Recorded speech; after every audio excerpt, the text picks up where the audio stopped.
안녕하십니까. 끝날 것 같지 않은 어둡고 긴 터널의 시간이 지나 벌써 2년이란 시간이 흘렀습니다. 그래도 마음의 상처는 쉽게 치유되지 않고 잊으려고 노력해도 잘 잊혀지지 않네요. 익명이기에 훌훌 털어버리고자 마지막이라는 생각으로 이렇게 사연을 올립니다. 저는 40대 초반의 남자입니다. 저에겐 딸 하나, 아들 하나가 있고요. 결론적으로 현재 혼자 두 아이를 키우고 있는 싱글데디입니다. 저와 전 와이프는 제 친구 소개로 만나게 되었습니다. 전 당시 28살이었고 제 아내는 24살이었죠. 대학을 졸업하고 직장 생활을 하던 예쁜 사람이었습니다. 성격도 밝고 얼굴도 예뻤죠. 그래서 제가 먼저 대시했고 그녀와 전 1년 정도 연애를 하고 결혼하게 되었습니다. 집안끼리도 성장 배경이나 경제적인 부분 모두 잘 맞아떨어졌습니다. 축복 속에 결혼한 행복한 삶이었죠. 그래도 유복하게 자란 그녀였지만 의외로 많이 알뜰했습니다. 꼬박꼬박 가계부를 적었고 꼭 필요한 물건이 아니면 절대 구매하지 않았습니다. 그리고 마트에서도 이것저것 가격 비교를 하면서 장을 보고 출퇴근할 때에도 지하철을 이용했습니다. 그러다가 결혼한 지 6개월도 채 되지 않아 덜컥 아이가 생겨버렸습니다. 그녀의 나이가 아직 어렸고 직장 생활에 너무 좋아했던 터라 왠지 미안한 마음이 들기도 했습니다. 그녀도 생각지도 않은 임신에 많이 놀라고 당황한 듯 보였지만 금세 다시 마음을 바로잡고 우리 아이를 위해 최선을 다하는 모습이 보였습니다. 태교에 좋다면서 안 하던 십자수도 하고 회사에 양해를 구해서 야근 없이 일찍 퇴근할 수 있도록 초대한 뱃속 아이를 조심하면서 회사를 다녔습니다. 임신 8개월쯤에는 회사에 휴직서를 제출하고 아이를 출산할 준비를 하고 예정일을 거의 맞춰서 건강하게 순산했습니다. 그리고 2년 후 둘째를 낳았고 남부럽지 않은 한 가정이 되었습니다. 지금 생각해보면 그때가 가장 행복했었던 것 같네요. 둘째가 2돌이 지나고 나서부터는 1년에 2번은 해외여행을 함께 다니고 일주일에 1번은 외식을 즐기면서 나름 인생을 즐기면서 사는 그런 가족이었습니다. 아내는 육아에 전념하느라 둘째를 가지면서 직장을 완전히 그만두게 되었고 가족과 아이들을 위해서 열심히 살아줬습니다. 둘째까지 어느 정도 자라서 어린이집을 가게 되면서 아내는 비로소 자신의 시간을 가질 수 있게 되었습니다. 아내가 시간이 생기니 다시 일해보고 싶다고 얘기하더군요. 사실 당시 1년 후면 큰아이 초등학교 입학하면 또 바빠질 것 같고 제가 혼자 벌어도 우리 가족 사는데 크게 문제될 게 없었기 때문에 사실 저는 말리고 싶었습니다. 제가 솔직히 일을 안 하면 좋겠다고 그냥 우리 크게 욕심내지 말고 이대로 소소한 행복을 누리면서 살아가자고 그렇게 얘기를 해보았습니다. 제가 크게 돈 욕심이 없어서인지 그냥 지금 우리가 누리고 있고 가지고 있는 것만으로도 전 충분히 행복하다고 생각했고 아내가 굳이 힘들게 일하지 않고 지금처럼만 아이들에게 최선을 다해준다면 그게 좋을 것 같다고 생각했거든요. 근데 아내의 생각은 달랐습니다.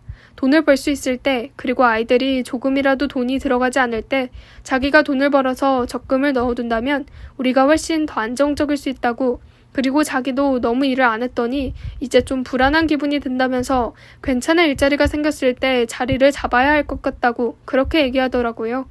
아내가 어린 나이에 저랑 결혼해서 아이 낳고 기르고 아내가 힘들까봐 일한다는 걸 말렸는데 또 이렇게 경단녀가 되어서 나중에라도 아내의 자존감이나 후회가 있을지도 모른다는 생각에 저는 아내의 의견을 존중해주기로 했습니다. 그런데 이때부터가 문제였던 것 같네요. 지금 생각해보면 그 순간이 가장 원망스럽고 제 인생에 있어서 가장 후회되는 순간입니다. 아내는 최대한 아이들을 케어할 수 있는 시간대에 일할 수 있는 곳으로 알아볼 거라며 걱정하지 말라고 해서 그렇게 믿었습니다. 그러다 아내는 회사 생활을 시작하게 되었고 이제 맞벌이인 이상 육아와 집안일을 제가 전보다 더 많이 도와줄 수밖에 없는 상황이 된 거죠. 아내가 회사에서 늦게 퇴근할 때는 제가 아이 유치원으로 픽업을 가기도 했고 아내가 교육이 있거나 세미나가 있을 때는 며칠간 제가 일과 육아를 함께 병행하기도 했습니다. 그런 모든 것들이 힘들다고 생각한 적은 없었습니다. 아내도 똑같이 힘들었을 테니까요. 그래도 일하면서 힘들다 소리 안 하고 할 수 있는 범위 내에서는 최선을 다하는 아내의 모습이 그저 고맙기까지 했습니다. 그런데 어느 날부터인가 퇴근 시간이 계속 늦어지더라고요. 처음에 출근할 때는 아이들 픽업 때문에 양해를 구하고 오후 5시에 퇴근하기로 했다고 했었는데 6시, 7시 이렇게 계속 늦어지더라고요. 저도 직장 생활을 하니까 그럴 수 있다고 생각했습니다. 그런데 이 사람이 밤 10시, 11시에 오는 것도 아니고 겨우 남들 퇴근하는 시간에 퇴근하는 건데 이런 걸로 아내에게 뭐라고 할 수가 없었습니다. 그저 전 아이들에게 미안할 뿐이었죠. 아내도 늦고 저도 늦을 때에는 어린이집에 어쩔 수 없이 얘기하기도 하고 30분 거리에 계신 부모님의 도움을 받기도 했습니다. 그러더니 결국 아내는 하원할 때 아이들을 받아주고 돌봐주는 시터를 한 명 고용하더라고요. 그것까지 제가 이해했습니다. 들쑥날쑥한 퇴근 시간 때문에 아이들을 이리저리 굴리는 것보다 그게 더 나을 것 같다는 생각을 한 거죠. 아내가 저한테 직장생활 이야기는 잘 하지 않았어요. 원래 성격은 조잘조잘 하루에 있었던 별거 아닌 것도 저에게 다 말해주던 사람이었는데 직장을 다니고부터는 그런 조잘거림이 없어졌죠. 그냥 저는 직장에서 스트레스를 받나 보다 했지만 그렇다고 막 짜증을 내거나 힘든 티를 내거나 하지도 않았기 때문에 저도 특별히 아내의 직장 생활에 대해서 캐묻거나 신경을 쓰지는 않았습니다. 그러던 어느 날 아내는 해외 출장이 잡혔다고 하더라고요. 아이 엄마이고 그런 건 다른 사람을 보내도 되는 거 아니냐고 했지만 이 바이어가 자기랑 계속 콘택트했던 사람이라 직접 가서 계약을 해야 한다고 해서 이번 한 번만 계약을 해주면 회사에서도 다신 해외에 보내는 일은 없을 거라고 약속했다고 저에게 허락을 구하더라고요. 저는 사실 탐탁지 않았습니다. 왠지 이제 아이들보다 일이 먼저인 것 같은 기분이 들어서 기분도 그리 좋지 않았었고요. 결국은 제가 허락해준 그 출장이 다른 남자랑 놀아날 시간을 준 것이 될 줄은 그땐 몰랐습니다. 오피스 와이프라고 하나요? 남자들이 회사에서 와이프처럼 대하는 여자가 따로 있다고. 제 아내는 오피스 남편이 있다고 해야 하나요? 알고 보더니 회사에 따로 남편을 둔 여자였던 거죠. 아내 회사 같은 부서 차장이 그녀의 대학 선배였고 그 선배를 우연찮게 만나 그 회사를 소개받아 일하게 되었고요. 그러면서 두 사람은 같은 공간에서 많은 시간을 보내면서 급속도로 가까워졌고요. 제가 퇴근이 늦을 때면 우리 아이들을 같이 픽업하러 와서 함께 저녁도 먹고 집에 데려다 주기도 하고 그랬었나 봐요. 아이들이 가끔 엄마랑 친구랑 같이 밥을 먹었다고 말한 적이 있는데 저는 정말 그냥 친구인 줄 알았습니다. 그 남자는 이혼한 돌싱이었고 경단녀였던 제 아내를 가르치며 나름 능력을 펼칠 수 있도록 해준 사람이기도 했습니다. 아내는 아주 가끔 그 사람에 대해 말한 적이 있습니다. 그냥 전 고맙고 친절한 상사구나 라고 생각했지 제 아내랑 놀아날 거라고는 전혀 상상도 못했죠. 아니, 안 했죠. 제 아내가 해외 출장을 다녀오고 하루 휴가를 받았다면서 출근을 안 하더라고요. 그래서 그런 줄 알고 전 여느 때와 다름없이 회사 출근을 했습니다. 마침 외근이 있어서 전 혼자 쉬고 있을 때 아내 생각이 근처 김밥집에 가서 김밥을 포장해서 집에 잠시 들리기로 마음을 먹었습니다. 나름 서프라이즈 이벤트라고 생각했어요. 혼자 점심도 잘 안 먹을 테고 먹으려고 해도 혼자 귀찮겠구나 생각했거든요. 그래서 아내가 평소 좋아하던 김밥을 사가지고 집에 들어가는 순간 저는 온몸이 오싹해지는 기분이 들었습니다. 아내는 제가 들어오는 소리도 듣지 못하고 안방 쪽 욕실에서 웃는 소리가 들리더라고요. 그런데 현관에 웬 남자 신발이 있었고 욕실에서 까르르 웃는 소리가 들리고 남자 목소리도 들리더라고요. 저는 처음에 집을 잘못 들어왔나 싶었습니다. 단 한 번도 아내를 의심하거나 아내의 외도를 상상한 적이 없었으니까요. 일단 저는 핸드폰을 꺼내 들고 동영상을 켜고 안방문을 열었습니다. 지금 생각해보면 이거 하나는 잘했네요. 제가 그런 상황에서도 어쩜 그렇게 이성적으로 증거를 남겨야겠다고 생각했는지 저는 안방으로 들어가고 안방 화장실의 문을 여는 순간 못 볼 꼴을 보고 말았죠. 배신감과 수치스러움과 더러운 기분은 말로 설명할 수가 없었습니다. 당장이라도 경찰서든 어디든 둘 다 끌고 가고 싶었지만 일단 남자는 거의 도망치듯 우리 집으로 도망갔습니다. 그리고 일단 아내의 이야기를 듣기로 했습니다.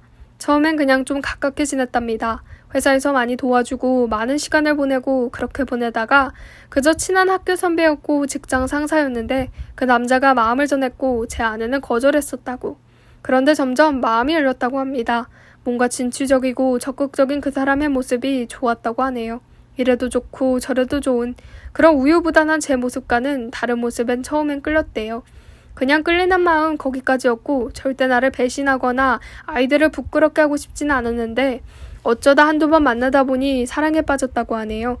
근데 이게 잘못된 행동인 걸 이제서야 알게 되었으니 제발 한 번만 용서해달라고 빌더라고요. 당장 직장도 그만두고 다시 예전으로 돌아가겠다고요.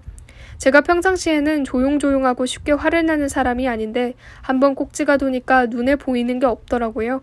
아내는 그 길로 친정에 보냈습니다. 그냥 무작정 보내면 그 두 사람 또 만날까봐 전 바로 장인 장모님께 전화를 걸어 자초지정을 말씀드리고 아내를 보냈습니다. 그 사람 친정에서도 난리가 났습니다. 당장 저를 만나자고 하시는 거 제가 일단 연락하지 말라고 말씀드리고 저는 이혼 소송을 준비했습니다. 아내 재산은커녕 제가 위자료를 받아야겠더라고요. 아내는 이혼하지 않는다고 버티고 있어서 어쩔 수 없이 소송을 할 수밖에 없었습니다. 그리고 그 남자도 제가 가만히 둘 수 없었습니다. 저의 이런 상황 때문에 저도 제 직장 생활이 예전 같지 않은데 그 자식은 아무렇지도 않게 직장을 다니게 할 수 없었습니다. 그래서 그냥 무작정 그놈 회사에 쳐들어가서 깽판을 벌였죠. 어차피 제가 아는 사람도 없고 와이프랑 끝난 마당에 뭐가 아쉬울 게 있겠어요. 그 자식 자리로 가서 욕 한 방까지 하고 직원들 다들 내게 유부녀 꼬셔서 뭘 얼마나 재밌게 놀았냐고 제대로 쪽주고 전 그 사무실에서 끌려 나오다시피 했습니다. 저는 상관없었습니다. 그러려고 간 거였으니까요. 그놈 회사에서 사람들 뒷얘기에 조금이라도 괴로워하길 바랬습니다. 저는 그 남자로부터 명예훼손 벌금을 받게 되었지만 단순히 돈으로 이렇게 끝나버린 제 결혼 생활이 전 억울하고 짜증이 났습니다. 그 인간이 어떤 방식이든지 그놈 인생이 망했으면 좋겠다고 생각했으니까요. 이제 그 두 사람이 만나든 말든 이제 전 상관없습니다. 우리 아이들이 그저 불쌍하고 열심히 가정을 지키면서 살았던 제 자신이 너무 허무하고 불쌍할 뿐이었습니다. 당시 아내는 아이들도 보지 못하고 집에서 쫓겨나 친정집에서 지냈습니다. 지금은 이혼 소송으로 인해 아이들을 만날 수 있는 면접교섭권을 받아 2주에 한 번 아이들을 만나고 있죠. 전 그것도 주기 싫지만 법적으로 어쩔 수 없다네요. 처음엔 아이들에게 엄마가 일 때문에 해외에 가게 되었다고 말했었는데 이게 언제까지 거짓말을 할 수가 없겠더라고요. 그래서 알아듣게 잘 설명해서 말해주었고 엄마 아빠가 헤어지게 되었지만 여전히 너희들을 사랑하다고 말해주었습니다. 아이 엄마가 저를 배신했지만 아이들을 사랑하는 마음은 진심이었기 때문에 아이들에게까지 아이 엄마에 대해 나쁘게 말할 수가 없었습니다. 아이 엄마랑 이혼하고 아빠 혼자서 아이를 키우는 건 쉽지 않았습니다. 특히 첫째 딸은 감정적으로 여린 아이였기 때문에 남자인 아빠가 혼자서 케어하려니 저 또한 감정적으로 멘탈이 많이 흔들리기도 했습니다. 그래서 30분 거리에 계셨던 부모님께서 저희 집으로 들어와 주셔서 저희 아이들을 거의 다 케어해 주셨고요. 저는 아이들에게도 미안하고 저희 부모님께도 너무 죄송하더라고요. 엄마 없다는 얘기 들리지 않도록 아이를 최선 다해서 돌봐주시고 계십니다. 아이가 학교를 가니 엄마가 필요한 순간이 정말 많더군요. 학부모 회의에 학부모 면담에 공개 수업 운동회까지 하나하나 학교에 신경 쓸 일이 얼마나 많은지. 제가 시간이 가능하면 제가 해줬었겠지만 그렇지 못할 때에는 저희 어머님이 대신 가주셨었죠. 요즘엔 학교에서도 할머니들이 봐주는 아이들이 많다 보니 이런 상황이 크게 아이들에게 마이너스가 되진 않았습니다. 다행히 큰아이가 모범적으로 학교 생활을 잘해주고 있어서 아직은 엄마의 빈자리가 크게 드러나지는 않습니다. 그래도 늘 아쉬운 순간은 있었죠. 가끔은 아이 엄마가 직장에 다니지 않았었다면 그 남자를 만나지도 않았을 테고 아이들이나 저희 부모님이 이렇게 고생하지도 않았을 테고 저도 맘 편하게 직장을 다니며 마음껏 우리 가족을 사랑하면서 행복하게 살 수 있었을 텐데 그때 왜 내가 아내가 직장을 다니게 허락을 했을까? 그때 왜 내가 단호하게 말하지 못했을까? 그때 왜 지금 이렇게 후회해봤자 아무 소용없다는 걸 알지만 그래도 그 순간이 늘 후회의 시작점입니다. 모든 걸 다 잊고 살아갈 수 없다는 것은 잘 알고 있습니다. 하지만 살아갈 날이 더 많다는 것을 알기 때문에 어떠한 시련이 와도 이것보다 더 힘든 시련이 없다는 것을 굳게 믿고 우리 아이들과 저희 부모님과 힘차게 씩씩하게 살아갈 수 있도록 많은 분들의 응원 부탁드립니다. 감사합니다.